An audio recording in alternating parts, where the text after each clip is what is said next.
Hello મિત્રો, અમે તો પાટણવાસી ચેનલમાં તમારું સ્વાગત છે. આજે હું કુકરમાં સક્કરિયા કેવી રીતે બફાય હું તમને બતાવું.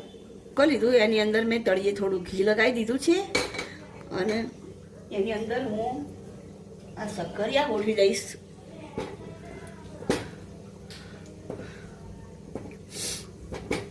સક્કરિયા ગોઠવીશ અને એની ઉપર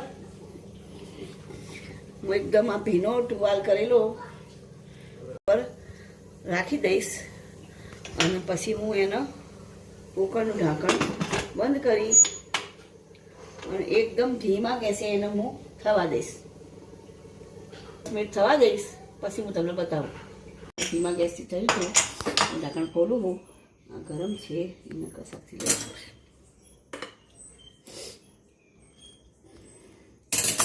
મારા સક્કરિયા થઈ ગયા છે તૈયાર.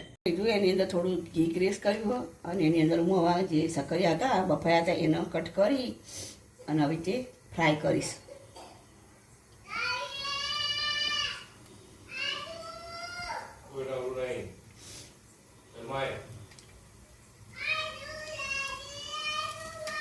મારા બધા સક્કરિયા રીતે થઈ ગયા અને હવે થોડી વાર થવા દઈશું.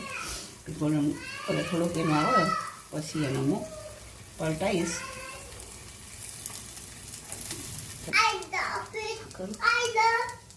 મારે એક બાજુ આ ગોલ્ડન થઈ ગયા છે, હું બીજી બાજુ આવી રીતે થવા દઈશ પછી એનો હું ગેસ બંધ કરી દઈશ. બંને સાઈડથી આવી રીતે ગોલ્ડન થઈ ગયા છે, તૈયાર છે. હું એની અંદર હવે ડુંગળી નાખીશ, એમાં હું હવે ચાટ મસાલો નાખીશ,